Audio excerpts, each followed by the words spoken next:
मुच्यते।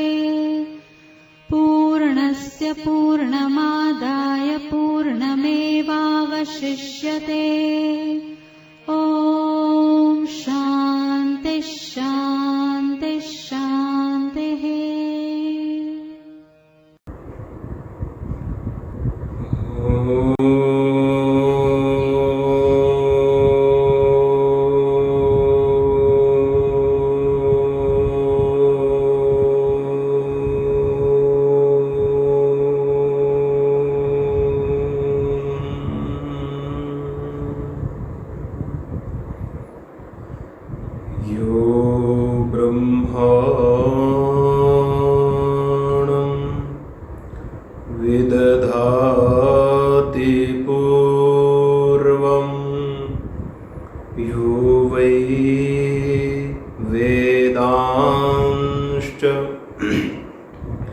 प्रहिणोति तस्मै तं हदेव मात्मबुद्धिप्रकाशं मुमुक्षुर्वै शरणमहं प्रपद्ये। शान्तिः शान्तिः शान्तिः। शङ्करं शङ्कराचार्यं केशवं बादरायण सूत्रभाष्यकृतौ वन्दे भगवन्तौ पुनः पुनः। ईश्वरो गुरुरात्मेति मूर्तिभेदविभागिने व्योमवद्व्याप्तदेहाय दक्षिणामूर्तये नमः। शान्तिः शान्तिः शान्तिः। श्री कृष्ण गोविंद हरे मुरारे हे नाथ नारायण वासुदेव। श्री कृष्ण गोविंद हरे मुरारे हे नाथ नारायण वासुदेव। हे नाथ नारायण वासुदेव। हे नाथ नारायण वासुदेव। हे नाथ नारायण वासुदेव। हे नाथ नारायण वासुदेव। श्री कृष्ण गोविंद हरे मुरारे हे नाथ नारायण वासुदेव। श्री कृष्ण गोविंद हरे मुरारे हे नाथ नारायण वासुदेव। श्री कृष्ण गोविंद हरे मुरारे हे नाथ नारायण वासुदेव। हे नाथ नारायण वासुदेव। हे नाथ नारायण वासुदेव। सच्चिदानंद भगवान की जय। सद्गुरुदेव भगवान की जय। सत्य सनातन धर्म की जय।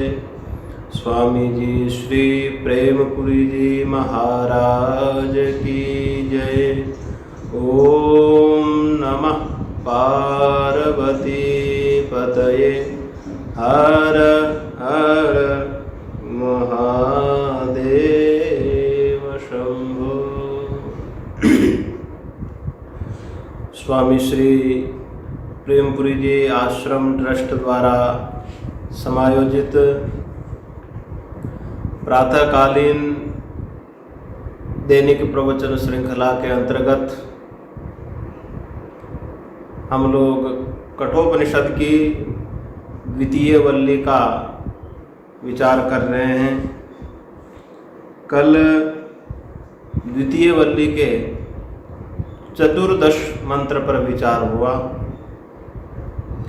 अन्यत्र धर्मात् अन्यत्र अधर्मात् अन्यत्र अस्मात् कृता कृताच्च अन्यत्र भूताच्च भव्याच्च यत् तत्पश्यसि तद्वद।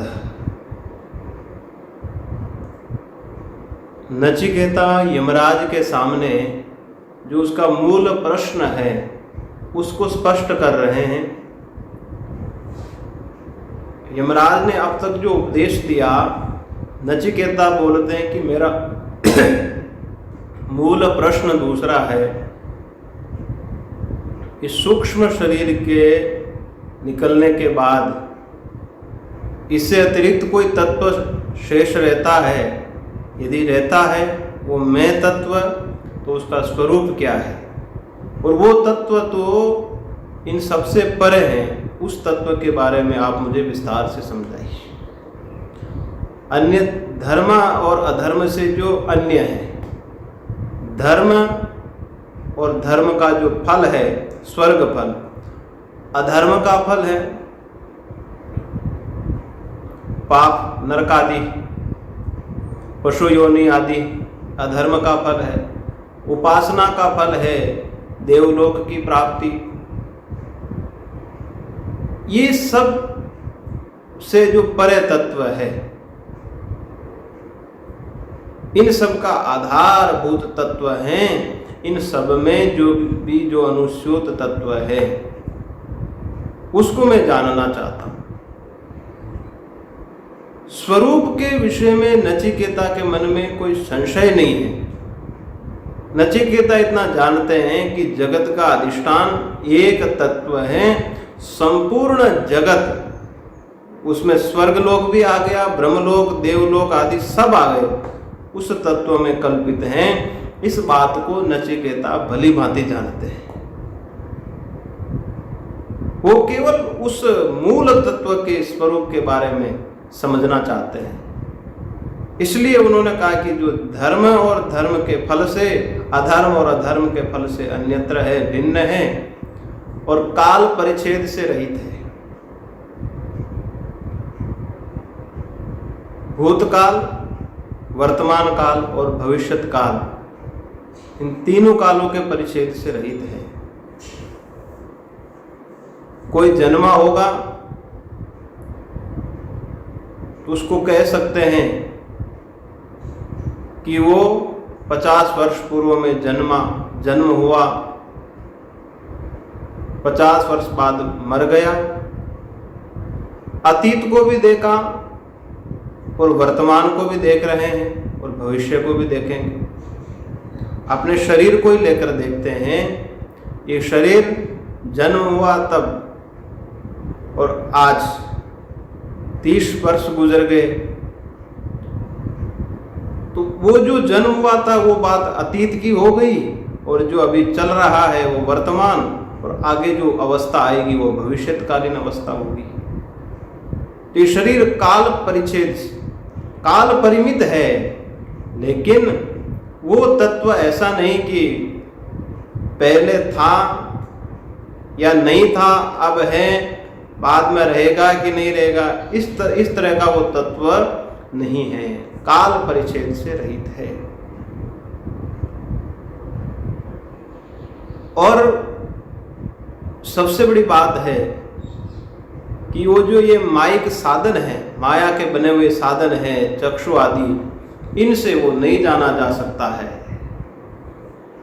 जगत का जो कोई पदार्थ है उसको तो हम जान सकते हैं, और उसके लिए कहा कि वो कार्य और कारण से अतीत हैं। कार्य रूप जगत और कारण रूप जगत। हिरण्यगर्भ जिसको ब्रह्म बोलते हैं पुराणों की भाषा में, वो प्रथम सृष्टि है। सूक्ष्म समष्टि जिसको बोलते हैं वो प्रथम समष्टि है, वो प्रथम कार्य है। उससे लेकर के चींटी पर्यंत ये कार्य रूप जगत है। और जिस ईश्वर ने संकल्प के द्वारा सृष्टि की उसको हम मायोपहित चैतन्य कहते हैं, जिसको ईश्वर भी बोलते हैं, वो है कारण जगत, कारण ईश्वर। नचिकेता बोलते हैं कि इनको भी मैं नहीं जानता हूं, जानना चाहता हूं, इनसे भी जो परे तत्व है उसको मैं जानना चाहता हूं। जो शुद्ध तत्व है ईश्वर में भी, जो शुद्ध तत्व है, उपाधि विशिष्ट ईश्वर तत्व को मैं नहीं जानना चाहता। अब कितना कठिन है उस तत्व को समझना। जगत के किसी पदार्थ को समझना हो तो उसका प्रत्यक्ष कर लेते हैं हम। जैसे किसी कार्य को समझना है, इस वस्त्र को जानना समझना है, तो ये इदम वस्त्रम, और इसका कारण है सूत धागा, और धागे का भी कारण है रुई कपास, और कपास का भी कारण है, कपास का जो पेड़ है वो कपास का कारण है, और उस पेड़ का भी कारण है कपास का बीज है। जगत के पदार्थों को हम इस प्रकार समझ सकते हैं। और जो दिखाई नहीं देता है उसके पीछे हम अनुमान कर लेते हैं, अनुमान से समझ लेते हैं। जैसे बारिश हुई तो हम समझते हैं कि बादलों में पानी था। बादल कहाँ से बने? तो सूर्य की किरणों के द्वारा वाष्प बनकर के बादलों का निर्माण हुआ। तो बादलों में जल है कि नहीं हमने आंखों से तो नहीं देखा, परंतु बारिश को देख करके हमने अनुमान कर लिया कि बादलों में जल था। तो जगत के पदार्थों का तो या तो प्रत्यक्ष कर लेते हैं या कार्य को देख करके हम कारण का अनुमान कर लेते हैं। परंतु जो कार्य से और कारण से दोनों से परे हैं उसको समझना कितना कठिन है। अब उसको समझने के लिए जो सूत्रभूत मंत्र है, बहुत महत्वपूर्ण मंत्र है, जो नचिकेता का मूल प्रश्न है, उस प्रश्न का जो सूत्रात्मक आंसर है वो इस मंत्र में है। आइए उच्चारण करते हैं।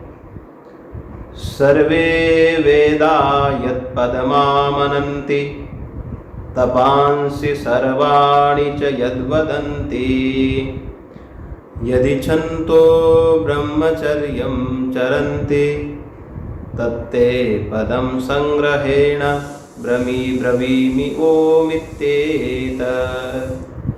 सर्वे वेदा यत्पदमामनन्ति तपांसि सर्वाणि च यद्वदन्ति यदि छन्तो ब्रह्मचर्यं चरन्ति तत्ते पदं संग्रहेण ब्रवीमि ओमित्येतत्। ये नचिकेता को उत्तर मिल गया सूत्रात्मक। सर्वे वेदा यत् पदमामनन्ति, संपूर्ण वेद जिस पद का कथन करते हैं वो पद कौन सा है? विष्टद विष्णो परमं पदम यत्र गच्छन्ति सूरयः। तद विष्णो परमं पदम यत्र गच्छन्ति सूरयः। सर्वे वेदा यत् पदम आमनन्ति, सभी वेद जिस पद का कथन करते हैं उस पद के लिए कहते हैं कि वो पद है विष्णु का भी परम पद, मूल।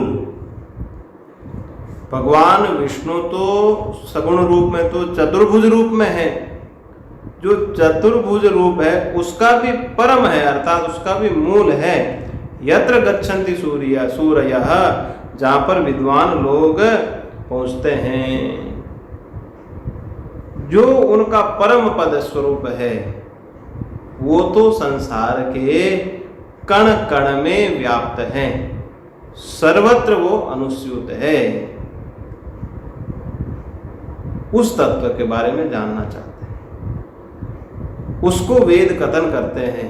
जो भगवान विष्णु जिनका हम सगुण विग्रह देखते हैं वो भी परम रूप नहीं है, विष्णु का भी जो परम तत्व है, ये तो माया से दिख रहा है एक परिचिन्न रूप। जो शरीर में परमात्मा होंगे अवतार रूप में, तो वो तो परिचिन्न रूप होगा, लेकिन उनका मूल रूप कण कण में व्याप्त तत्व है, सर्वत्र अनुस्यूत तत्व है। अब श्रुति कहती है कि संपूर्ण वेद उस परम तत्व का प्रतिपादन करते हैं, परंतु प्रश्न ये होता है कि वो उस तत्व का प्रतिपादन करने के लिए संपूर्ण वेद है, ऐसा तो वेद में दिखता नहीं है। वेद के 80,000 मंत्र कर्म कांड का प्रतिपादन करते हैं और 14,000 मंत्र उपासना के लिए है, और अंतिम जो 4,000 मंत्र हैं वो वेदांत है, तो वही उस आत्म स्वरूप का प्रतिपादन करने वाले हैं। तो संपूर्ण वेद उसका प्रतिपादन कैसे करते हैं?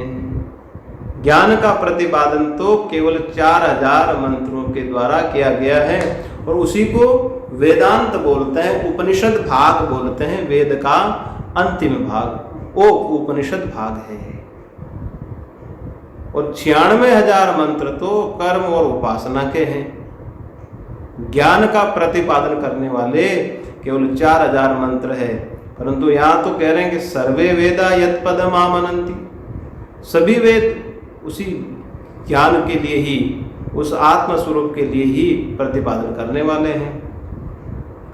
तो इसको ऐसे समझ सकते हैं कि कई बार एक मुख्य कार्य को सिद्ध करने के लिए गौण कार्य करना पड़ता है। जैसे किसी के घर पर प्रधानमंत्री का आगमन हो रहा हो, प्रधानमंत्री के स्वागत के लिए 10 दिन पहले से ही तैयारी शुरू कर देते हैं, और जिस कमरे में उनको ठहरना है उस कमरे को राजमहल की तरह सजावट करते हैं। तो अब यहाँ पर विचारणीय बात यह है कि जिस कमरे की हम सजावट कर रहे हैं उस सजावट करना उद्देश्य नहीं है। प्रधानमंत्री का आगमन, उनको बुलाना लक्ष्य है, उनका आगमन ही उद्देश्य है।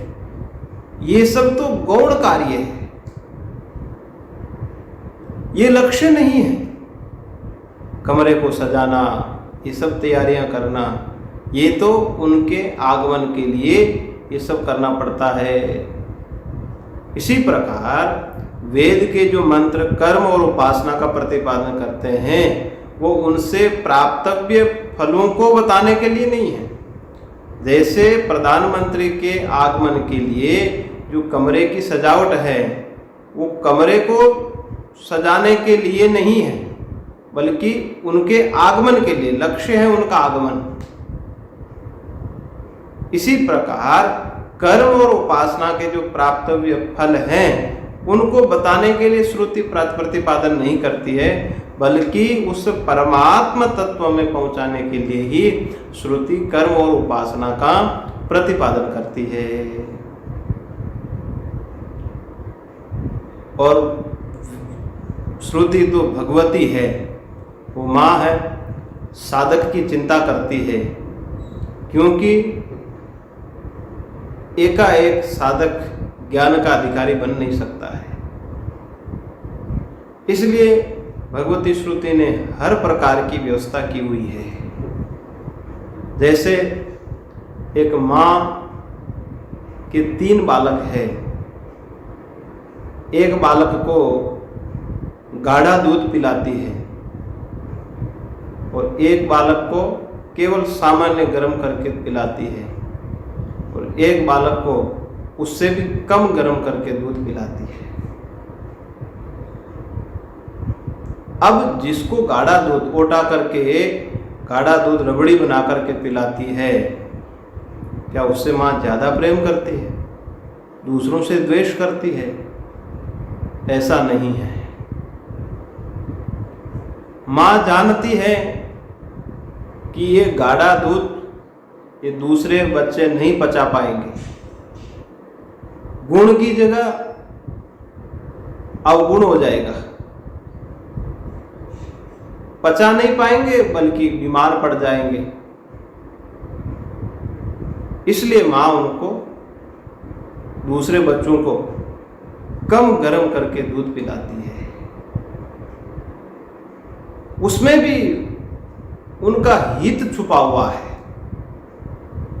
वो जिस चीज के लिए योग्य हैं उसी प्रकार उनको पदार्थ दिया जा रहा है। इसी प्रकार भगवती श्रुति भी हमारी माँ है। उस साधक के लिए कर्म का भी प्रतिपादन करती है, उपासना का भी प्रतिपादन और ज्ञान का भी प्रतिपादन करती है। जो जिसके लिए योग्य होता है उसको उसमें प्रवेश करना पड़ता है। जैसे प्रारंभ में साधक को सकाम भक्ति करनी है, कामना एकदम निष्काम होना तो कठिन काम है। पहले कामना युक्त भक्ति प्रारंभ की, जैसे धन के लिए कोई स्तोत्र पाठ कर लिया या कोई बड़ा अनुष्ठान कर लिया तो कामना की पूर्ति हो गई। और एक व्यक्ति है चोरी करके धन अर्जित करता है, दोनों में रात दिन का अंतर है। एक भगवान से मांग करके धन ग्रहण कर रहा है और एक चोरी करके धन ग्रहण कर रहा है। दोनों में बहुत अंतर है, दोनों साधनों में बहुत अंतर है। एक साधन भीतर से बल प्रदान करने वाला है, मन को बड़ा निर्मल करने वाला है। तो शास्त्र सम्मत तरीके से धनार्जन करते हैं, उससे अंतःकरण को भी ताकत मिलती है, हमारा मन प्रसन्न रहता है और धन भी प्राप्त होता है। और चोरी से कमाया हुआ धन उसको सदा अभाव ही दिखेगा, वो सदा चोरी करने की ही सोचता रहता है। जब साधक सकाम भक्ति करने लगा तो धीरे धीरे उसकी कामना की पूर्ति होने लगी। उसके मन में विचार आया कि मंत्रों में बड़ी ताकत है, बड़ी शक्ति है।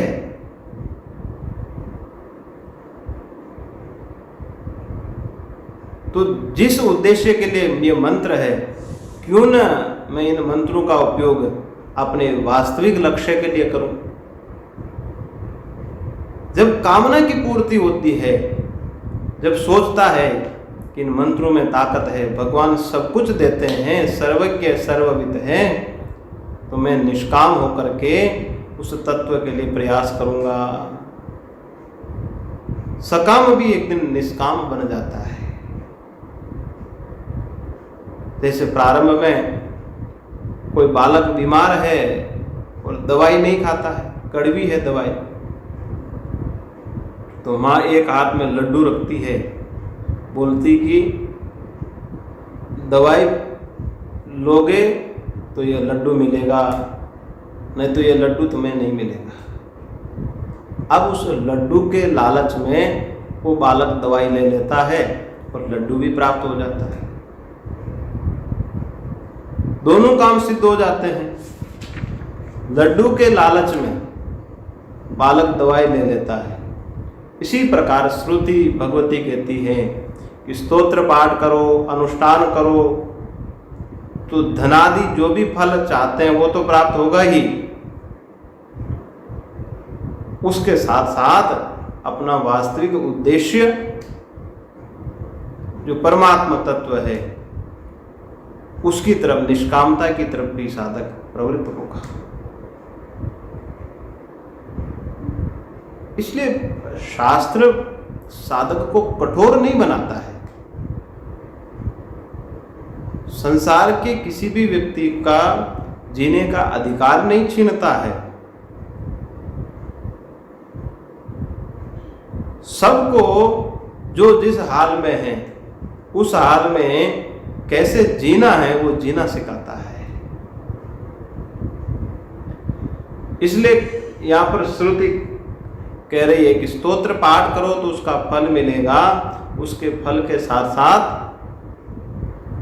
आपको अपने परम तत्व की प्राप्ति की तरफ भी मार्ग प्रशस्त होगा। ये जो कर्मकांड भाग के 80,000 मंत्र है, ये हमारी इच्छा पूर्ति भी करते हैं, समस्या निवृत्ति का उपाय भी बताते हैं, क्योंकि मंत्रों में बड़ी शक्ति है। कैसी भी समस्या हो मंत्रों से दूर होती है।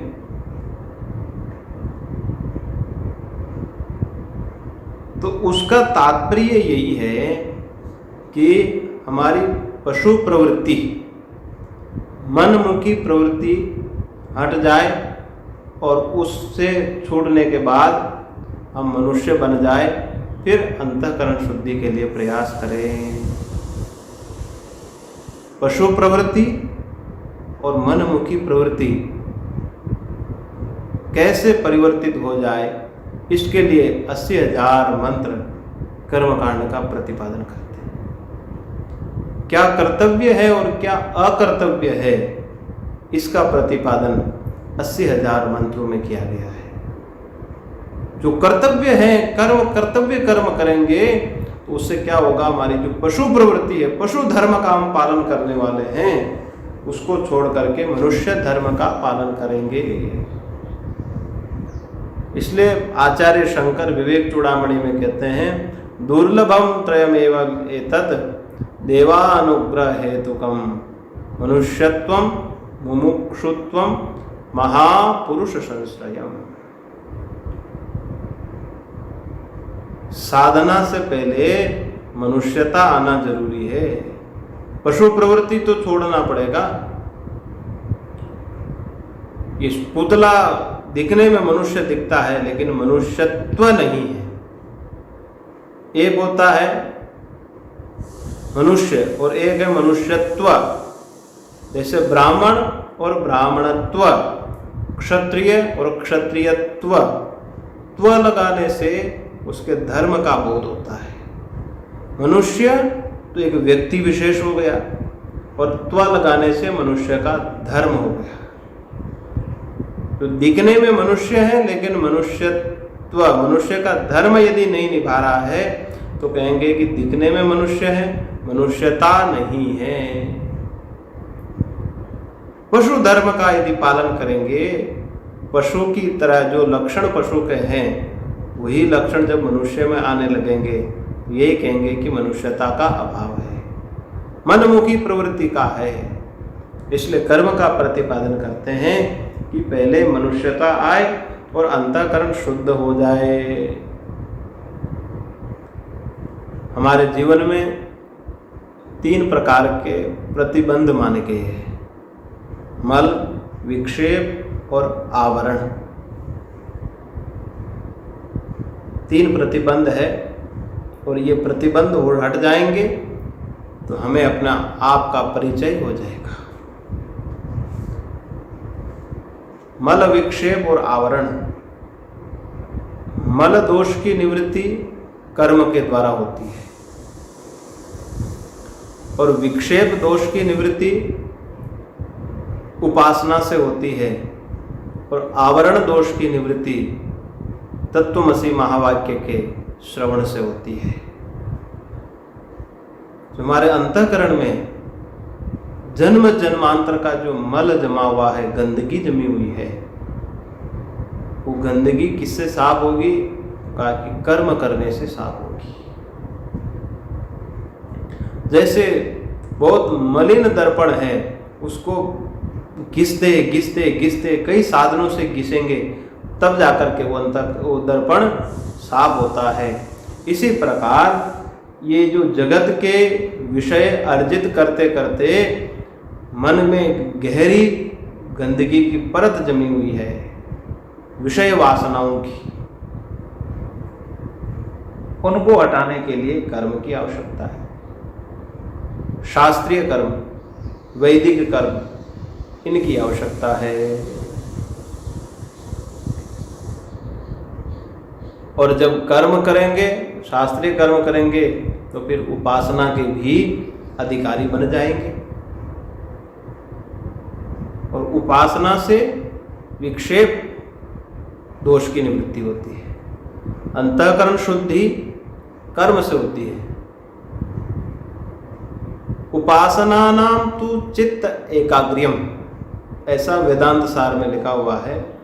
उपासना नाम तु चित्त एकाग्र्यम, उपासना का फल है चित्त की एकाग्रता, चित्त का शांत हो जाना। कर्म है अंतःकरण को शुद्ध करने के लिए और उपासना चित्त को एकाग्र करने के लिए। चित्त शुद्ध हो जाने पर भी विक्षेप रह जाता है, और जब उपासना करने लगते हैं तो चित्त बिल्कुल शांत हो जाता है। तुकाराम महाराज का जीवन देखते हैं कि उनकी पत्नी क्रूर स्वभाव की थी,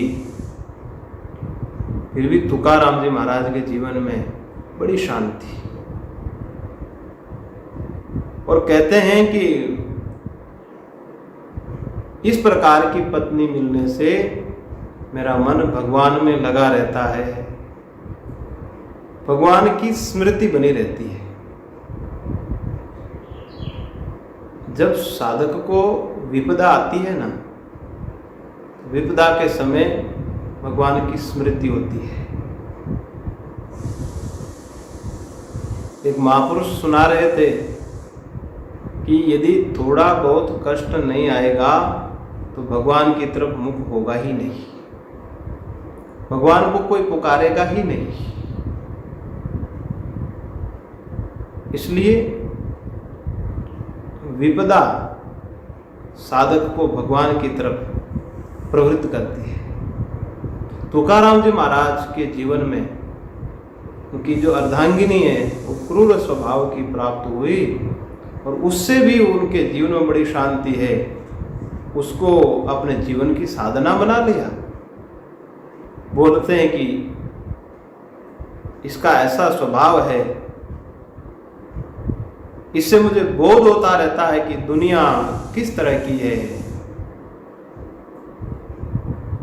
इस दुनिया को छोड़ करके भगवान का भजन करना चाहिए।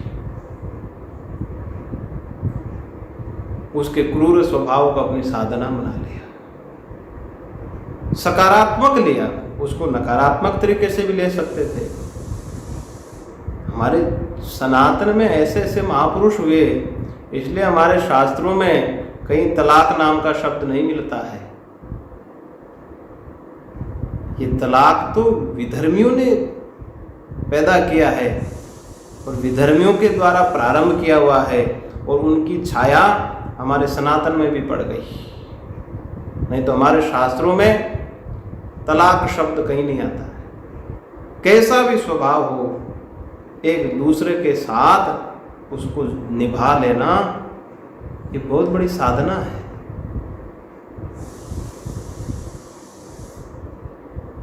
जिसके साथ भगवान ने अवसर दिया है उसको प्रेम पूर्वक, विश्वास पूर्वक निभाना, ये हमारी सनातन परंपरा है। और उसको कष्ट पाकर के निभाना नहीं है, उसको बड़ी प्रसन्नता के साथ। तुकाराम जी महाराज के जीवन में हम देखते हैं, उसका कारण है उपासना। उपासना से विक्षेप निवृत्त होता है, क्योंकि उपासना में साधक को चित्त एकाग्र करना पड़ता है, और जब चित्त एकाग्र करेंगे तो अन्य वृत्तियों को हटाना पड़ता है। जब एक वृत्ति रह जाती है ध्येयाकार और अन्य वृत्तियां हट जाती है तो चित्त एकाग्र हो जाता है। वही उपासना है। उपासना का अर्थ ही होता है विजातीय प्रत्ययांतरित सजातीय वृत्ति प्रवाह उपासना।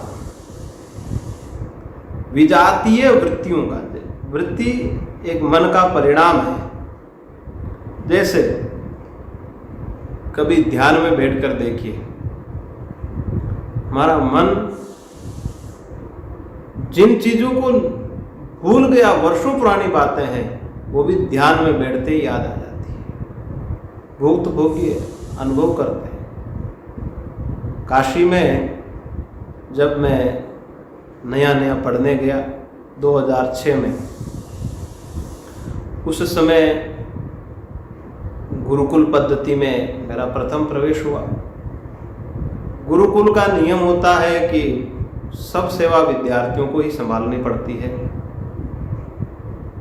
और मैं जिस आश्रम में रुका हुआ था उसमें जो सेवा है बदल बदल करके सेवा मिलती थी, प्रत्येक महीने की अलग अलग सेवा। मुझे सुबह नाश्ता बनाने की सेवा मिली। मैं यहाँ आश्रम से गया, मुझे ज़्यादा ज्ञान नहीं था, परंतु सिखाया, बड़ी सावधानी से बनाया, फिर भी कुछ भूल गया। लेकिन याद ही नहीं आया कि क्या भूल गया मैं। जब दलिया बना करके अपना नित्य कर्म करने के लिए मंदिर में गया तो ध्यान में बैठते ही स्मरण आया कि दलिये में नमक डालना भूल गया। अब बताइए, ध्यान में भगवान का चिंतन करने के लिए बैठते हैं और मन कहाँ चला गया? क्योंकि ध्यान में चित्त को यूं ही एकाग्र करते हैं तो जितना इसको कंट्रोल में करते हैं उतना ही तेज दौड़ता है। इसलिए कहते हैं ना, भ्रूर मध्य प्राणमावेश्य सम्यक, 6ठ अध्याय में कहते हैं ना कि भ्रुकुटी के मध्य में ये जो ब्रह्मरंध्र है, यहाँ पर ध्यान को टिकाना चाहिए। उससे क्या वृत्ति एकाग्र होती है।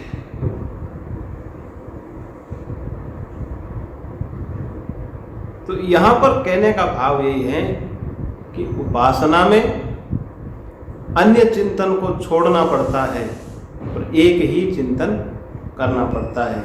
उससे हमारा मन शांत होता है। इसलिए कहा उपासना नाम तो चित्त एकाग्र्यम, और विक्षेप दोष की निवृत्ति उपासना से होगी। और ये जब दोनों दोष दूर हो गए, मल दोष और विक्षेप दोष, तो फिर भीतर का दीपक जल गया। और दीपक जलने से अंतःकरण में प्रकाश हो गया। अंतःकरण में जो एक अंधेरा अंधकार था, वो अंधकार छट गया और प्रकाश हो गया। और जब अंतःकरण में प्रकाश हो गया, वेदांत का श्रवण करते ही तत्वमसि महावाक्यों का जो बड़े 4 महावाक्य हैं, इन महावाक्यों के द्वारा उपदेश श्रवण करते ही वो आवरण दूर होता है और आत्म तत्व का दर्शन हो जाता है।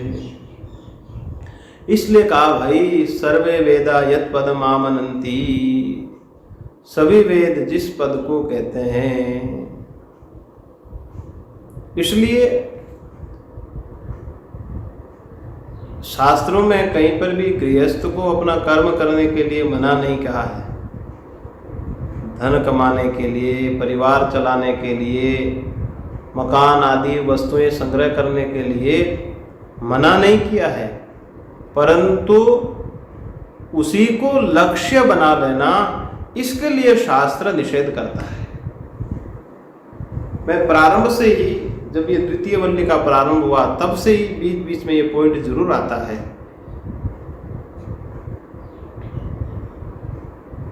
शास्त्र में धन कमाने के लिए, मकान बनाने के लिए या अन्य सांसारिक जो भी वस्तुएं उनका संग्रह करने के लिए मना नहीं किया है, परंतु उसी को जीवन का लक्ष्य बनाना, उसी को सर्वस्व मान लेना, उसी को कैरियर मान लेना, इसके लिए शास्त्र मना करता है, निषेध करता है कि भाई वो तो लक्ष्य नहीं है, वो तो उसको ये समझ सकते हैं कि वो भी आत्मज्ञान के साधन ही है। भाई शरीर स्वस्थ नहीं रहेगा, शरीर को सुरक्षित नहीं रखेंगे तो आप आत्मज्ञान के लिए सत्संग कैसे कर पाएंगे? अभी देख लीजिए, कोरोना काल चल रहा है, इसलिए कहीं पर जाकर सत्संग नहीं कर सकते हैं। इसलिए आयुर्वेद को भी उपवेद माना गया है। आयुर्वेद उपवेद है, क्योंकि आयुर्वेद चिकित्सा शास्त्र है और हमारे प्राचीन काल में जो चिकित्सा पद्धति थी वो तो आज भी उपलब्ध नहीं है।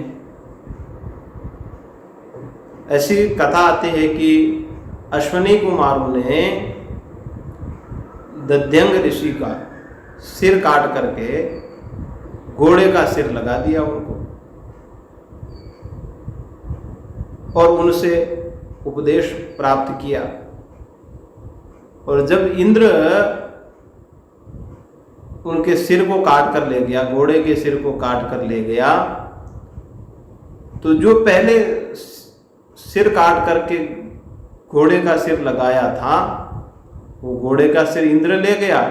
अश्विनी कुमारों ने पुनः दध्यंग ऋषि का अपना सिर वापस लगा दिया। च्यवन ऋषि के लिए आता है कि चिकित्सीय पद्धति से जल को तैयार करके उनको स्नान करवाया, एकदम यौवन अवस्था को प्राप्त हो गए और नेत्र वापस प्राप्त मिल गए। तो ये हमारा प्राचीन जो चिकित्सा विज्ञान था कितना विकसित था। रामायण में देखिए, लक्ष्मण जी मूर्छित अवस्था में पड़े गए और हनुमान जी जड़ी बूटी ले आए और उस तुरंत स्वस्थ हो गए, होश में आ गए। तो अभी हमें जानकारी नहीं है, नहीं तो आज भी हर प्रकार की चिकित्सा सामग्री आयुर्वेद में उपलब्ध है,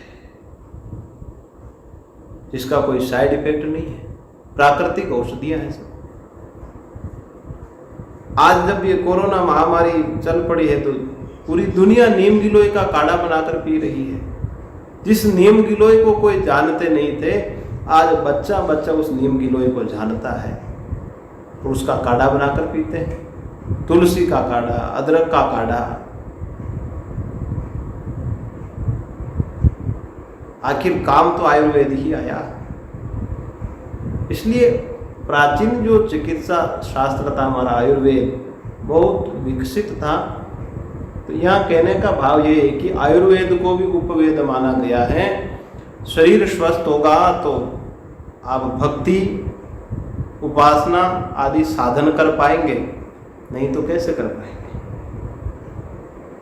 भाई शरीर ही काम नहीं करेगा तो आप 1 घंटा सत्संग में भी नहीं बैठ पाएंगे, और यदि बैठेंगे तो फिर जबरदस्ती बैठना पड़ेगा। हमारा मन तो कहीं पेट में दर्द हो रहा, कहीं घुटनों में दर्द हो रहा, कहीं बदन में दर्द हो रहा, तो हमारा मन तो उधर जाएगा, सत्संग में मन ही नहीं लगेगा। इसलिए आयुर्वेद भी साधन है, और ये जो संसार की चीजें ये भी एक साधन है शरीर के लिए, परमात्मा प्राप्ति के लिए नहीं, शरीर के लिए साधन है। जितना शरीर को आवश्यक है उतना काम में लिया, बाकी सब भगवान के लिए लगे रहो। ये मन से अनुभव होना चाहिए। कहते तो सभी है कि केवल शरीर निर्वाह के लिए यह है, परंतु इस जीव का स्वभाव ऐसा है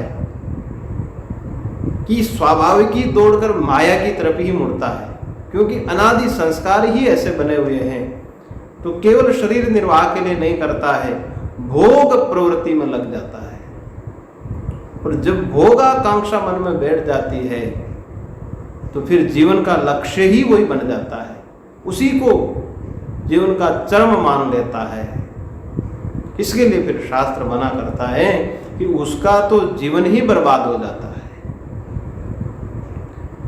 तो सर्वे वेदा यत्पदमामनन्ति, कर्म उपासना मल विक्षेप दोष को दूर करते हैं और प्रत्येक वेद के जो अलग अलग महावाक्य हैं उन महावाक्यों से आवरण दूर होता है।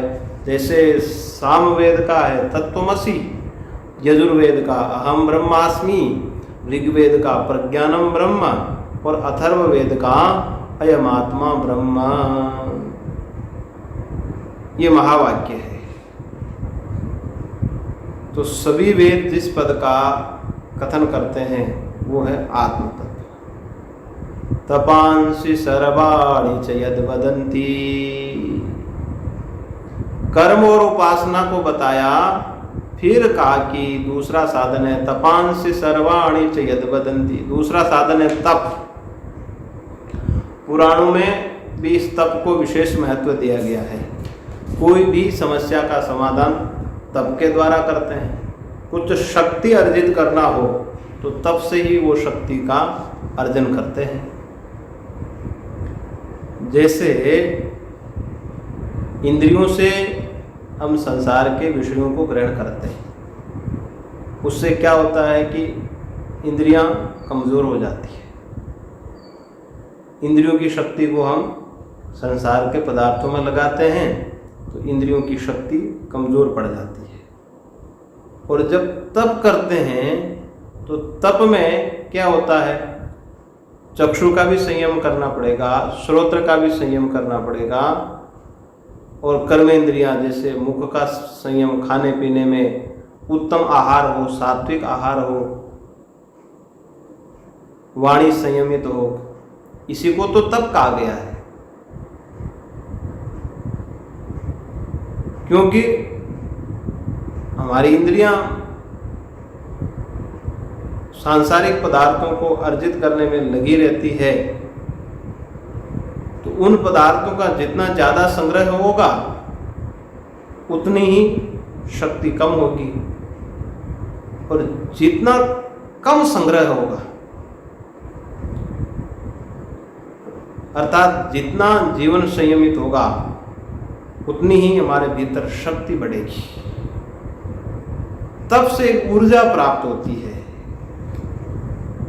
सीधी सीधी बात है कि जब इंद्रियों का बहिर्गमन रुक जाता है तो इंद्रियों की ताकत अपने आप ही बढ़ जाती है। वाणी से संयम कर लिया, रूप को देखना बंद कर दिया, कान से पदार्थों का श्रवण जब बंद हो जाता है, शांत चित्त से जब बैठ जाता है, अपने आप ही हमारी इंद्रियों की ताकत बढ़ जाती है, एक ऊर्जा प्राप्त होती है। जैसे हमने संयम किया, भोजन नहीं किया तो बाहर से लगेगा कि बड़ा कमजोर है, लेकिन भीतर से एक ताकत प्राप्त होती है। आँख से रूप नहीं देखा तो ऐसा लगता है कि आज दिन खराब हो गया, कान से कुछ सुना नहीं तो लगता है कि अभी मर जाएंगे, आदत ही ऐसी पड़ी हुई है।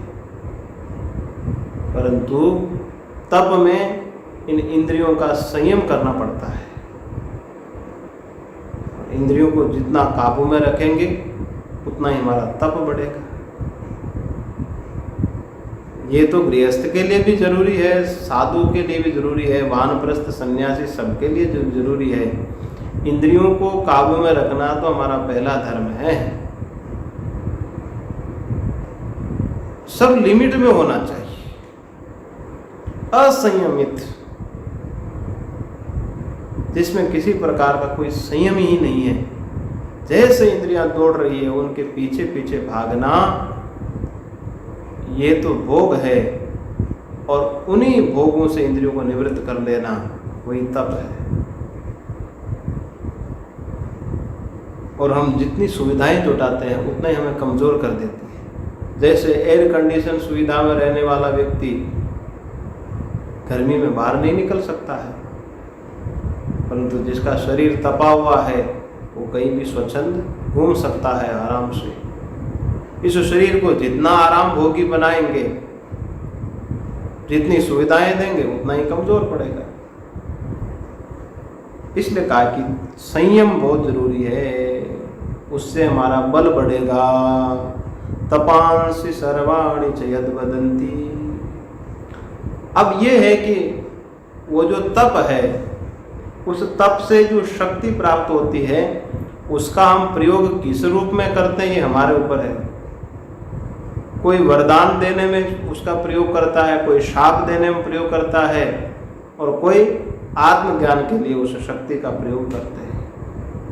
भगवान तो सब कुछ देते हैं, लेकिन उसका प्रयोग, जैसे रावण को मिला, परंतु उस शक्तियों का प्रयोग उसने गलत कामों में किया।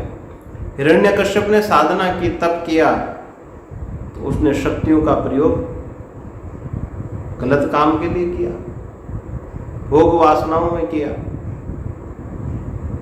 ऐश्वर्य को पचा नहीं पाए। इसलिए भगवान तो देंगे, लेकिन पचाना साधक के हाथ में है। वो तो जिस उद्देश्य से तप कर रहा है, तो उस तप की ताकत का प्रयोग उसी में करेगा। अगर दूसरे के द्वेष भावना से तप कर रहा, तो फिर वो तो तप के बल का प्रयोग उसी काम के लिए करेगा। और जिसके जीवन का उद्देश्य ही अपना कल्याण करना है, वो तो उसका प्रयोग अपने आत्म कल्याण के लिए ही करेगा। और तप का एक और विशेष अर्थ जो शास्त्रकार कहते हैं कि जैसे भोगों को त्याग देते हैं, फिर भी एक जो ताकत मिलती है, मन को ऊर्जा कहाँ से प्राप्त होती है? आत्मा से।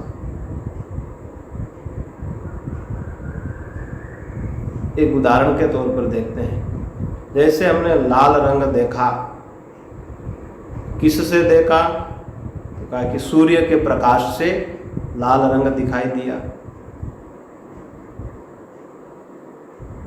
आँख नेत्र के द्वारा जिस लाल रंग को देखा, उसमें सूर्य के प्रकाश की आवश्यकता पड़ी, वो नेत्र प्रकाश केंद्रित हो गया।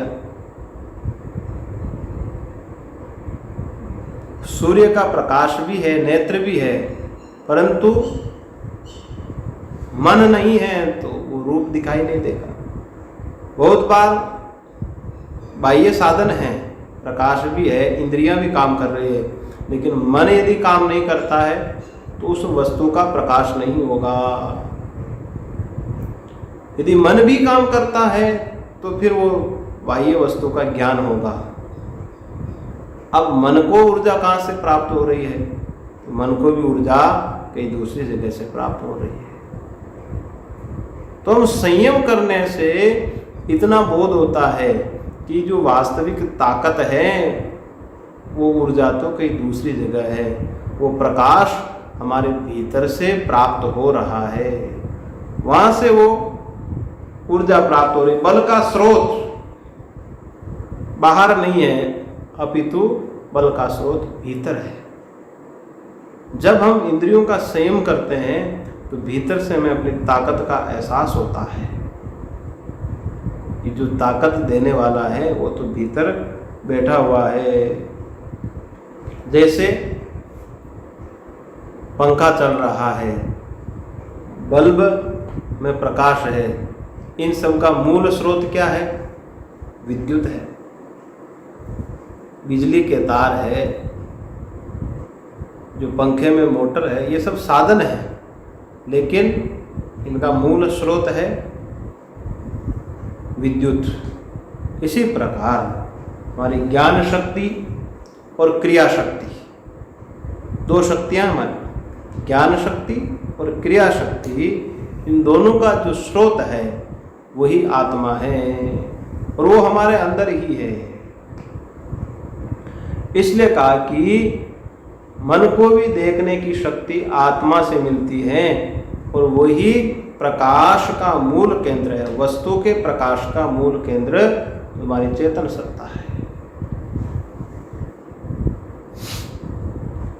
और वो आत्मा प्रकाश कहाँ से प्राप्त करता है? तो कहा कि वो तो स्वयं प्रकाश है, उसको प्रकाश के लिए कोई दूसरे प्रकाश की आवश्यकता नहीं है। न तत्र सूर्यो भाति न चंद्र तारकम नेमा विद्युतो भांति कुतोयम अग्नि तस्य भासा सर्वमिदं विभाति तमेव भान्तम अनुभाति सर्वम तस्य भासा सर्वमिदं विभाति। न तत्र विद्युतो भांति, विद्युत उसको प्रकाशित, सूर्य के प्रकाश का भी उसको प्रकाशित नहीं कर सकता है, न चंद्रमा न तारे, ये अग्नि भी उसको प्रकाशित नहीं करती है, बल्कि तमेव भांति अनुभाति सर्वम, वो पहले प्रकाशित होता है और उसके प्रकाश से ही सब प्रकाशित होते हैं। एक दिन हमने देवताओं की कहानी सुनाई थी। जब वो चेतन सत्ता प्रकाश देना बंद कर देगी तो ये विद्युत का प्रकाश, सूर्य का प्रकाश मिलकर भी हमें पदार्थ का बोध नहीं करवा पाएगा। इसलिए जो असली प्रकाश है उसका केंद्र तो आत्मा है। तस्य भाषा सर्वमिदं विभाति, उसके प्रकाश से ही ये सब जगत का प्रकाश हो रहा है। ये सब संपूर्ण जगत में सत्ता प्राप्त हो रही है। अगर वो थोड़ा सा भी हलचल करे, अपनी सत्ता खींच ले, तो हमारी ताकत नहीं कि हम बुद्धि के द्वारा ज्ञान ग्रहण करें, नेत्र के द्वारा देख सकते हैं, नहीं तो नहीं देख सकते हैं, मन के द्वारा किसी पदार्थ का ज्ञान नहीं कर सकते हैं। तो प्रकाश का मूल केंद्र है वो प्रकाश स्वरूप आत्मा, और उसको प्रकाश के लिए किसी प्रकाशांतर की आवश्यकता नहीं है। वो तो स्वयं प्रकाश है, उसके प्रकाश से ही सूर्य प्रकाशित हो रहा है, अग्नि जल रही, अग्नि में प्रकाश है, ये संपूर्ण जगत में उसके प्रकाश से ही ये प्रकाश हो रहा है।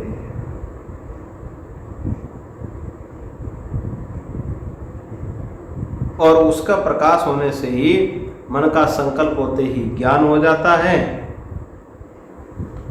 और पदार्थ का बोध हो जाता है कि अयम पटः अयम घटः, इस प्रकार से ज्ञान हो जाता है। तो तप के द्वारा जो शक्ति अर्जित होती है उसमें कहा गया है कि जो मन जैसा संकल्प करता है वैसा ही घटित होने लगता है। बाहर की शक्ति, जब इंद्रियों की शक्ति बाहर खर्च करते हैं, उसको बंद कर देते हैं, तो भीतर से एक विशेष ताकत प्राप्त होती है। उसका फल क्या है कि मन जैसा संकल्प करता है वैसा ही घटित होने लगता है। इसलिए कहा कि भाई वैदिक परंपरा में जितनी भी प्रक्रियाएं हैं, मूर्ति पूजा हो, कर्म हो, उपासना हो, भक्ति हो, ध्यान हो, सब उस मूल तत्व में ले जाने के लिए हैं। सब उसी तत्व को लक्षित करते हैं। सर्वे वेदा यत् पदम आमनन्ति तपांसि सर्वाणि च यत् वदन्ति। और वेद सीधा सीधा ज्ञान का उपदेश नहीं कर सकता है, साधक उस ज्ञान को ग्रहण कर ही नहीं सकता है। इसलिए उसके लिए कर्म की आवश्यकता है, उपासना की आवश्यकता है, ध्यान, मूर्ति पूजा, भक्ति, सगुण निर्गुण, ये सब उसी के लिए साधन है। जो जैसा अधिकारी है उसके लिए शास्त्रों ने सब कुछ सामने रख दिया है, परंतु लक्ष्य हमारा एक ही तत्व है, परमात्मा तत्व। और जब हमारा अंतःकरण पवित्र हो जाता है तो साधक के हृदय में विशेष ताकत प्राप्त होती है और हम उस ज्ञान को ग्रहण करने के अधिकारी बनते हैं। इस पर शेष विचार कल के प्रसंग में करेंगे।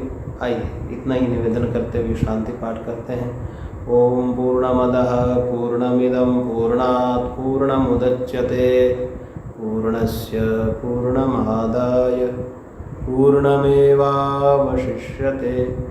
ओम शांति शांति शांति।